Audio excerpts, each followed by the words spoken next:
Though this is not the end, my hate never perishes. It is born anew in a cycle with no end. An incarnation of my hatred shall ever follow your kind, dooming them to wander a blood-soaked sea of darkness for all time.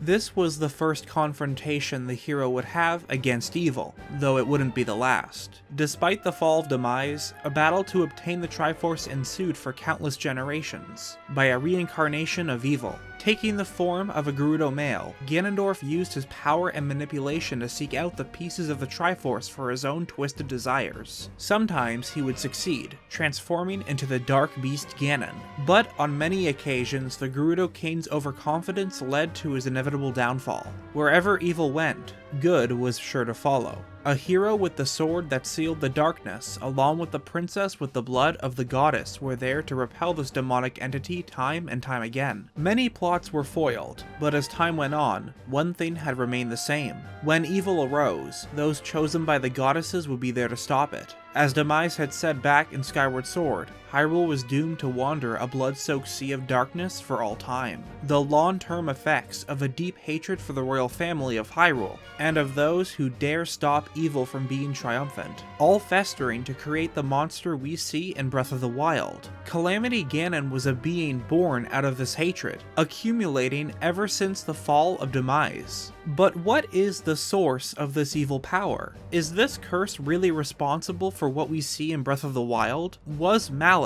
the source of Calamity Ganon's power, created by the demon Demise? Those who have been with this channel for quite some time know that the topic of Malice isn't anything new. It's been the center of discussion, both in videos and on Discord. But ever since the release of the Breath of the Wild 2 trailer, interest in this substance has sparked conversations regarding what role it will play for the sequel. It's possible that, as previously theorized, it's its own entity that has taken control of the corpse of Ganondorf. This is why the skulls of bokoblins and moblins are reanimated, even after death. The compendium states that this is all thanks to the power of Malice. This fits with what we see in the trailer, since Ganondorf is in a mummified state. In fact, we only see him as alive once he turns his head and opens his eyes. But upon further examination, the design of these eyes are the exact same as those from the pools of Malice. Is this really Ganondorf, or some other being? Despite what the answer is, it's clear that the substance has some sort of connection to the Gerudo King. Looking closely at the footage proves this, since Malice is moving away from his corpse. It's heavily implying that Ganondorf is the source of this evil energy, and since he is the reincarnation of Demise, it's a connection to the curse put onto the hero long ago. But it's important to take a step back and look at this not from the perspective of a single game, but the Zelda series as a whole. Do that, and the outcome may be different. But what exactly is Malice? Not what we see in the Zelda games, but the definition. The term is used when someone has the intention or desire to do evil, ill will. A very fitting word to describe what we see in Breath of the Wild, as the substance only brings death and corruption. One of the tips on the loading screen gives us more information, stating that it's poisonous bogs formed by water that was sullied during the Great Calamity. However, this doesn't mean that the substance never existed before the events of Breath of the Wild. This isn't a description of Malice itself, but what happens when it is mixed with water, hence the pools of Malice. A quote from Rome clearly states that the Demon King had a transformation into Malice. And while we don't get to see much information about this substance, we get to see just how destructive it is in the game. It spreads like a disease, covering the surface along with any structures in its path. Both the castle and its surrounding town falling victim to this byproduct of Calamity Ganon's rampage. But Malice has another set of abilities. It can corrupt along with reanimate the corpses of enemies. This power is what sets the events of Breath of the Wild in motion, as both the divine beasts and guardians were taken over. There's even a point where Naedra, a spirit of ice, was bested by the substance, which in turn corrupted the sacred dragon. The question is, did Ganondorf have access to this mysterious power before his transformation into the Calamity? Previous games within the series heavily imply that this is the case, one of the best examples being Skyward Sword. There's an enemy exclusive to both the Skykeep and Ancient Cistern called a Cursed Bokoblin. Fi tells us that it is able to reanimate purely through its hatred of this world. This type of Bokoblin is only found in dark places with the exception of the Ancient Cistern's boss chamber, and upon death, they may drop an evil crystal. The in-game description tells us that it is a chunk of pure, crystallized monster Malice, often obtained by monsters who possess the power to curse. The color of this crystal is very similar to the substance found in the lower levels of the Ancient Cistern, which, coincidentally, is the same area the cursed Bokoblins reside. This object is dropped by monsters who have the ability to curse. Both the Dark Keese and Dark Lizalfos fall into this category since they are capable of jinxing Link. The term jinx meaning to cast an evil spell, something that would be easy to do by those filled with malice and hatred. In Japanese culture, strong emotions like these can result in the birth of a yurei, or as we refer to as ghosts. In Zelda, malice could be the byproduct of these strong emotions. However, this power to convert emotions into energy goes both ways. Similar to how strong feelings of hatred can crystallize into balls of malice, another substance known as a gratitude crystal can be formed. This item appears in the same game and is involved in a large quest to turn Batrix into a human. The player will collect these items as a reward for completing many of the game's side quests. As the name suggests, these crystals are formed from strong feelings of gratitude. The game tells us this with its item description. These crystals are feelings of gratitude in crystallized form. It must have taken a lot of gratitude to produce this bunch of 5 crystals. The parallel between these items makes it clear that they are two sides of the same coin. Both are crystallized versions of strong emotions, one of malice and hatred, and the other of kindness and gratitude. Therefore, these emotions seem to have an effect on the Zelda universe as a whole. This might be why the crystals are needed to turn Batrix into a human. It's to purify him. Despite his goodwill, he is still a demon. But things get more interesting when you look at a couple of other games within the Zelda series. Gratitude crystals from Skyward Sword are only the beginning. In Spirit Tracks, when one becomes happy or grateful, their spirit emits an energy that transforms into a Force Gem, and the Minish from Minish Cap claim to thrive off of making Hylians happy, being the same race that handed the Light Force to the people of Hyrule. But this rabbit hole goes down deeper when you look at the Ancient Cistern. Quite literally. The whole design of this dungeon is centered around the concept of evil and gratitude crystals, similar to the yin and yang principle. One half of the temple is bright and serene, while the other is dark and lifeless. But this isn't from looking at appearances alone. We've already connected malice and evil crystals to the bottom portion. However, there are 2 occasions where gratitude is clearly referenced. The stone tablet placed at the front of the temple states that carved into the great statue are inscriptions of gratitude.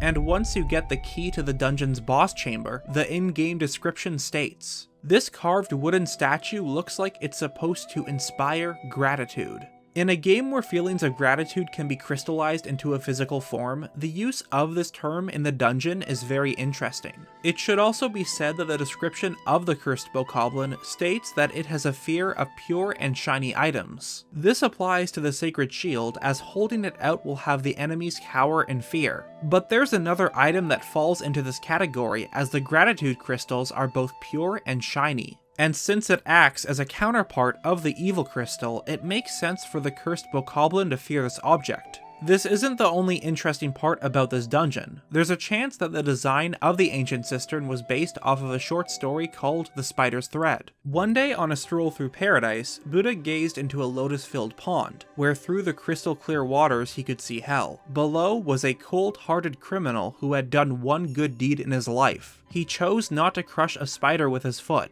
Touched by his act of kindness, he lowered a spider's thread for the man to grab onto and climb up to paradise. This individual, who was named Kandata, began to climb the silky thread, but he got angry when other sinners started to climb up, exclaiming that the thread was his and his alone. The thread broke right after, because Kandata was only worried about his salvation and no one else's.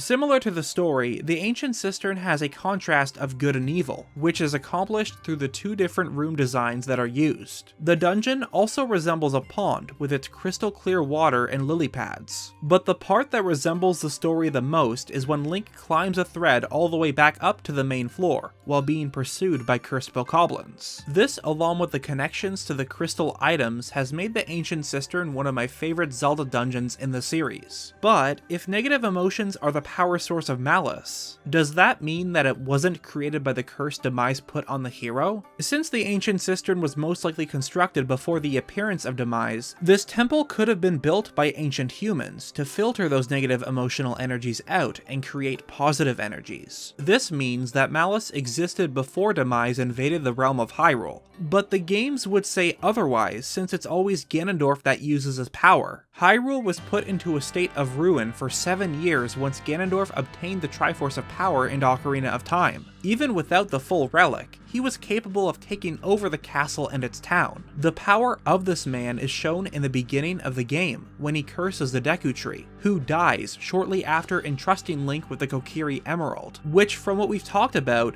could have been the use of Malice. But the extent of his power isn't bound to Malice. Stating that everything done up until now has been from hatred would be false. Ganondorf is said to have been a very powerful sorcerer, a wielder of magic, and magic is used by both sides. Zelda has her sealing power along with the light arrows seen in many games. Some of Ganondorf's powers have a similar look, as bright balls of energy are hurled at the player in the final boss fight. There are traces of Malice found throughout the games. Before the battle, the Gerudo King uses what Navi describes as waves of darkness. In Twilight Princess, the ancient sages recall the moment that Ganondorf cheated death, when his abiding hatred and lust for power turned into purest malice. That same evil power being passed on to Zant, who would invade Hyrule with his army of shadow beasts. Ganondorf was banished to the Twilight Realm after his failed execution. It isn't until we confront the Demon King at Hyrule Castle where he explains that the hatred of the Twilight had bled across the void to awaken him. He drew deep of it and grew strong once again. This makes the second phase of Breath of the Wild's final boss even more terrifying.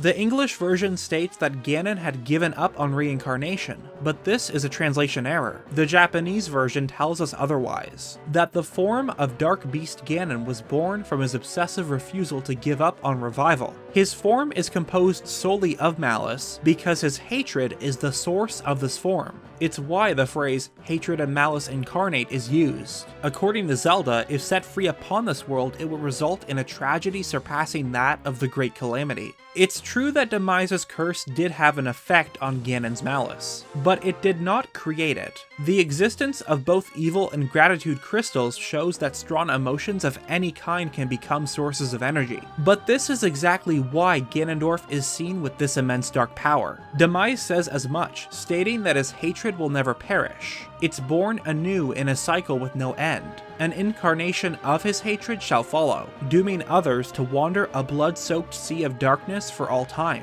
This hatred and lust for power was handed down to Ganondorf, who continued to seek out the Triforce with the use of dark powers. He was, and still is, the being with the most hatred for the hero and royal family, being beaten time and time again. This hatred would only grow, along with his malice to the point of Breath of the Wild. This is why Ganondorf is so powerful. Along with his mastery of magic, the malice scene is likely to be a reflection of Ganondorf's lust for power and destruction.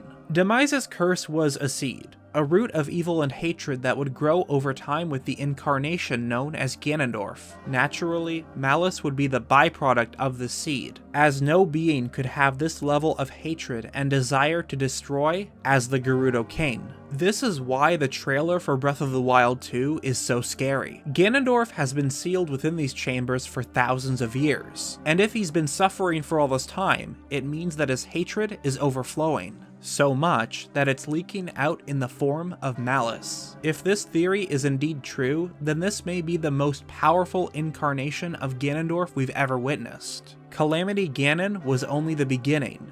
What follows will be truly horrific.